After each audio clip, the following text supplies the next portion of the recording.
Hi guys, Recovery Jimmy here. It's been a while, as always, but I do plan on doing a lot more videos from time to time. I've spoken about that. I mean, like, the thing is, I started doing this. I've got a few things to say today.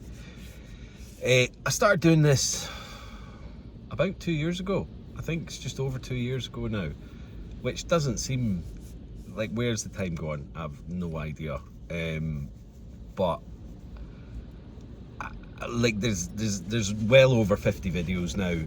So obviously people that are just kind of joining in the kind of Recovery Jimmy Thistle world won't be going back and looking at the early videos, and obviously things change, and you know, my whole kind of ethos on recovery hasn't really changed at all. I mean, it's developed, it's evolved, but what I'm going to talk about today hasn't really changed. But I wanted to kind of reiterate that because I've had quite a number of people just through Instagram and you know, on Facebook and that, kind of asking me how I cracked it, you know, how I got sober at the beginning. And it didn't excuse me, it didn't happen overnight, you know, it didn't happen like boom, I got sober. It was a long process of, I wouldn't say trial and error, it was just error. You know, I would get sober and I would stay sober for maybe a week, or I don't know, I never did a month, but like maybe a week or 2 weeks or something. I mean, I'm saying a week or 2 weeks, it was probably days, but in that time I thought, wow, look, I've cracked it. I can drink responsibly. I can be like everyone else that you know, socially drinks. And then I would look in the mirror and I'd think, oh, you know, my skin's getting better, my eyes look a bit more clear, and I'd think, you know, this hasn't killed me. This is fine. I'm all good. So I started drinking again, and then it gets worse and it gets worse and it gets worse. Now, 3 years ago today, let me just check, it is the 13th today. 3 years ago today, I ended up in a, you know, residential recovery rehab detox centre, whatever you want to call it, in Blackpool. Now my family kind of, you know, were at their last ebb and got me luckily into this place. Now it's called Ocean Recovery in Blackpool, and it was an amazing place. It really was. You know, we like, if you look back 3 years ago today, I think it was the 21st or 22nd of March, so a couple of weeks after that, even like a week and 10 days or whatever, the whole world, the whole UK went into lockdown. You know, the pandemic was just in its infancy then, and you know, the whole world went a bit mad for a while. I mean, it's still mental, but so while I was in there, you know, we were all in this little bubble. Obviously our counsellors were coming in and telling us what the world was like queuing for supermarkets and, you know, no toilet paper, and all that kind of shenanigans going on. So while we were in there, you know, and I met some fantastic people. Some unfortunately aren't with us anymore, and some aren't sober because, you know, it is such an abysmal recovery rate. It's like 2% of people that do try and get sober actually get sober and stay sober. So, you know, I fucking thank God or the universe or whatever your higher power is every day to you know, that I am sober and staying sober. But so while I was in there, that was great. You know, I did the 28 days, and obviously stayed sober for that. I went in a kind of I shouldn't laugh, but in an abysmal state. You know, I had a bottle of vodka, I'd finished that, and then I was drinking a bottle of wine, which they tried to take off me when I went in, and I was like, what why are you taking this off me? You know, what's going on? Well, it's a detox rehab centre, you're not allowed to have alcohol or drugs in here.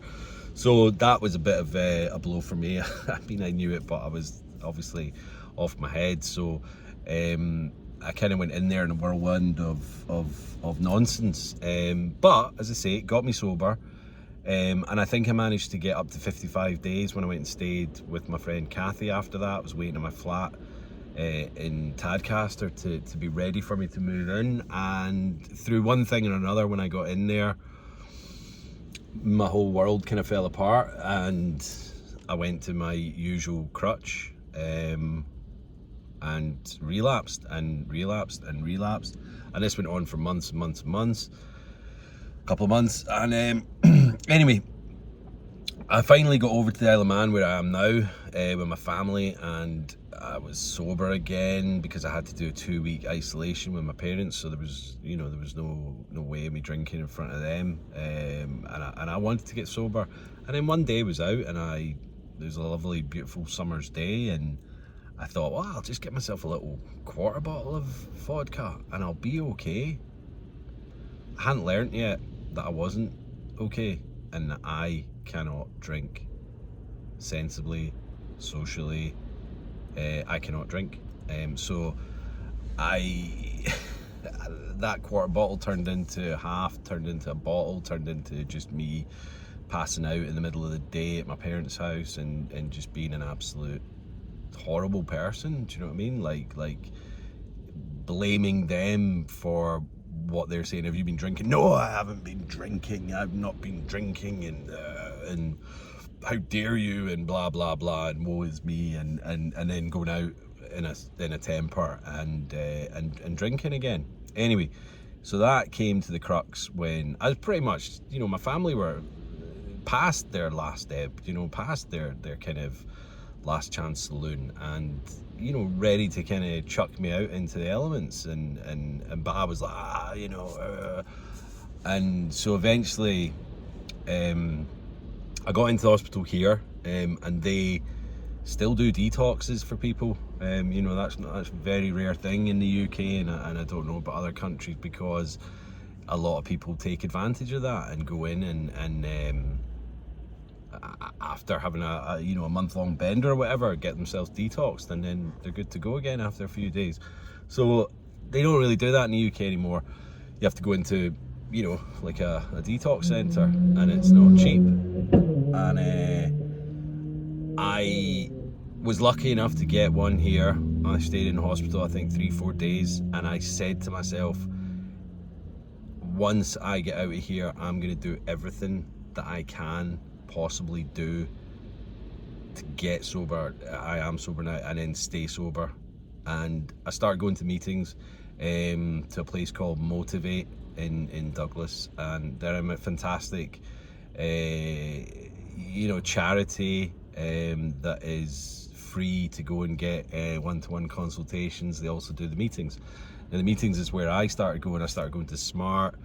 There's CA and there's NA, Cocaine Anonymous and Narcotics Anonymous. Now those two are kind of run by one of the counsellors there, but they're not actually connected to Motivate. They just run in the same building. So there's a thing that you have to do, and it's 90 meetings in 90 days, and I'd heard about this, and previous to me doing these meetings, I'd been to meetings, but I didn't think I needed them. That was the key point with me. I thought I could do this myself, and I couldn't.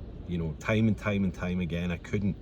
Only thing that was really helping me that I remembered back was the kind of group meetings that we did in Ocean Recovery, and that was kind of where I thought, right, this is what I need. And then when I went in, I was very sheepish at the beginning, very kind of quiet, feeling like crap. My body was just wrecked, and even though I was sober, my body still took a long time to kind of recover and heal itself. And I started finding a kinship with the people there. I realised that, again, like the people at Ocean, I wasn't on my own. This wasn't just something that I had to deal with myself. It was something that so many other people actually are going through and have come out the other end and can share their kind of experience and wisdom and their want to stay sober, and their necessity for drinking or using, and I just found that amazing. And then I started sharing at the meetings, and I found that very therapeutic as well. Once I started getting going, it was difficult to shut me up, but I always had something to say, and I always felt like I could draw from, like, the Just for Today book or what other people had said, and I enjoyed the whole I suppose camaraderie that I got out of all the meetings, and I did the 90 meetings in 90 days. It was definitely more than 90 because I was doing Zoom meetings as well, because at that time, things were in lockdown around the world, and these Zoom meetings came up, and it was an amazing tool and help for, I was going to meetings in Utah and Australia, and it was, you could go to ones in France, but I don't speak French, so I don't think that would have been very wise. But it was an amazing time for recovery, because people were stuck at home. They weren't working, or they were working from home, so it was easier to just get on it earlier, like crack open a bottle of wine at like 2 o'clock, and no one would know. You have their little mug of tea or whatever, but it's got wine in it or vodka. So there was a lot of fallout from the COVID pandemic and all that. I was one of the fortunate ones to have been going through this before that happened, and then managed to get myself sober in 2020, and that was very, very lucky, because I've spoken to a lot of people that because of the pandemic going on for so long, like, nearly 2 years, it was like, why they came out of that with massive alcohol problems and dependencies, because it just seemed like the thing to do. I guess maybe they'd had issues before, and then this just kind of built on it, but that was as I say, these meetings and everything at the time, especially the Zoom ones, were just a universe send, God send, whatever you want to call it. But we kind of, when I started, there was like 5 people at NA. That seemed to be the one that I kind of, once I'd done my 90 NA, even though the drugs were never a problem, it was still, alcohol is a drug, so we all kind of, I preferred that to AA, and that was kind of my main tribe, as it were. And we grew from like 4 or 5 people when I started to, when I really stopped going, it was about nearly 20 people in one of the meetings, and that says a lot. Obviously, it's not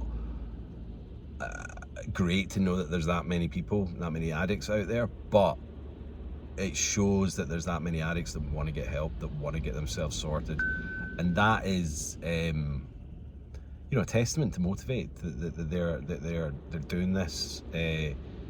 Obviously the people that work there get paid, but it is a charity. They don't get any real major funding other than donations and things like that.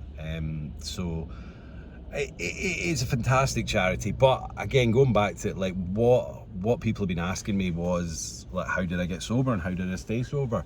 I did the 90 meetings in 90 days. I did that. I found people that are in the same situation as me, and then as I got stronger, other people came in, like, and it was their first week or whatever, and that helps as well. Do you know what I mean? To see other people coming through and think, oh, that was me like a month ago, or that was me 6 months ago. I want to help these people, because I look at me now, and I can give what was given to me back to them, and that kind of rotating, revolving kind of support is just fantastic. And if you think you can do it yourself, good luck to you. But if you keep failing, then you possibly can't, and so you need to then go to meetings, and that's it, plain and simple. That is what got me sober. And and managed to keep me sober. You know, if I stopped going to the meetings way back at the beginning, I hadn't done my 90 meetings in 90 days, I don't think I'd be sober. I don't think I'd be here.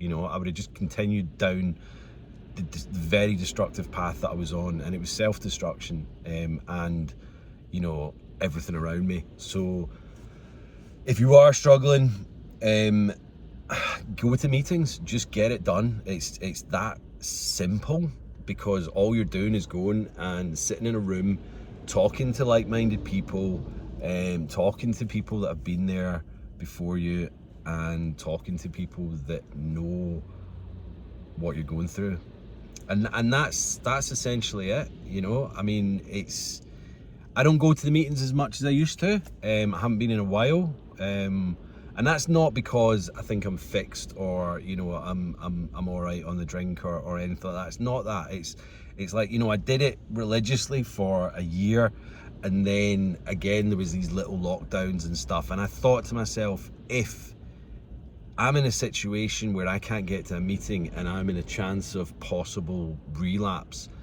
then I don't want to be relying on the meetings for that. So I just a little flash changed in my life, and I thought I need to start living my life and not using the meetings as a crutch anymore. Now that works for me. It doesn't work for everyone. People do need the meetings constantly, and I get that. I just didn't want to be that person, and that's why I still do. I still do the Instagram, and I suppose my Facebook to a point, and I do these videos because I still want to give back to people, and I want to share my wisdom, my experience, and you know, and I don't want to just go, right, I'm sober, I'm nearly 3 years or whatever, nearly 1,000 days, I'm done. I don't need to share it anymore. No, that's rubbish. I just, you know, my work is very busy. By the time I get home in the evening and I'm knackered, and then to drive, like, you know, 40 minutes to get to a meeting back at the beginning was like, oh, wow, you know. But I did it, and then once I got past that year, I thought, no, you know what, I'm going to take a little break from that, and then start on phase 2 of my kind of recovery journey. So yeah, you know, I still wake up every morning, you know, I still thank the universe, and you know, do my little prayers and all that, but I still read Quitlet, I still watch a lot of YouTube videos and films. You know, there's so many great feature films out there that are about recovery, and I'm writing my book. So, you know, that's the kind of thing that I want to kind of hammer home to people, that it was the meetings that got me sober, and it's the meetings that can get you sober. You know, if you are struggling, message me, and I'll be able to point you in the direction wherever you are of, you know, like local meetings, you know, Zoom meetings. It's all out there. If you just need to be pointed in the right direction, then I can do that for you. And that's kind of, you know, that's where it's at. And I think if you are struggling, then do it, and you won't regret it, because my life is so much better than it ever was. You know, don't get me wrong, I had some good times back in the day, but compare that to what it is now, nah, there's no way I'd go back to just having some good times on the booze, because it always kind of ramps up and ended in disaster for me. So yeah, so 3 years ago today, I went into a rehab centre, and as I say, it got me sober for 55 days, but then I needed to do the work myself, and that's what they said. You know, I made the mistake of coming out of there. Well, basically the reason I got myself sober wasn't for me, it was for friends, family and loved ones, you know, because I'd been such a mess to them. I wanted to kind of do it for them, and that's the wrong, I was told in there that that's not what you do. You have to be selfish and get sober for yourself first, because otherwise you're useless to anyone else. And I just ignored that and did it for other people, and then that's why I relapsed. So if you're gonna get sober, clean, do it for yourself. Be selfish, give everything else up. You know, I know that's not ideal for certain people that have, you know, they're still working and this, that and the other. And sometimes that's the problem, you know, they haven't hit rock bottom yet, so they think it's fine. I hit rock bottom, and I hit rock bottom, and then I hit rock bottom, and then I think I hit rock bottom again. You know, I literally had not even a penny to my name, literally this car, and that was it. And I've built my life back up, but I did get to basics. I had nothing.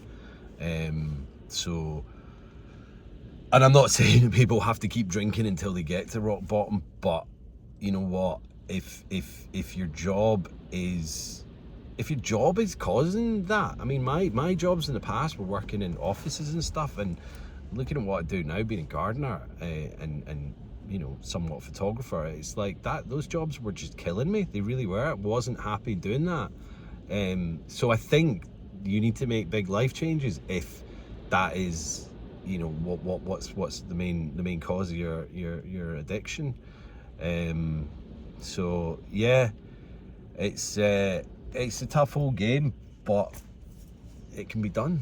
Now I've set up a GoFundMe page. Now, this was, a few people have said to me, you know, you're doing these videos and all that, and then there's people on Instagram that have got this exclusive content stuff and all that.